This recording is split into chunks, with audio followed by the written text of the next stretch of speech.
እንደምታዩት በደሴ ከተማ የሚሰራው የኮሪደር ልማት ነው። በእውነት የኮሪደር ልማት ለከተማይቱ ከፍተኛ ገጽታ እየሰጣት ከወሎ ባህል አምባ እስከ ደሴ ሮቢት አካባቢ የሚሰራ መንገድ ነው።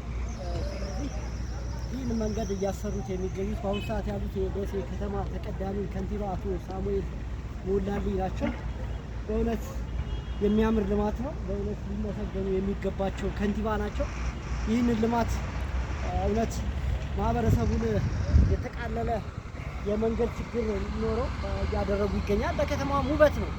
ስለዚህ ይህን ውበት ያመጡልን ከንቲባ ማመስገን ይገባናል። ለምን አንዳንድ ሰዎች ያው የኔጌቲቭ ቲንከር ሀሳብ ያላቸው ሰዎች ይኖራሉ። ምክንያቱም ብዙ ጊዜ ኔጌቲቭ ሳይድን ብቻ ስለሚሉ ስለ ጠንካራ ጎንንም ማመስገን ይልመድብን።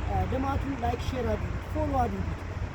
የደሴ ከተማ ልማት የሚያስደስታችሁ የማህበረሰብ ክፍሎች፣ ስለዚህ ከንቲባ ልታመሰግኑት ይገባል። ይህ የምታዩት መንገድ አሁን እደግምላችኋለሁ ከቧንቧ እስከ ወሎ ባህል አምባ የሚወጣው መንገድ ነው።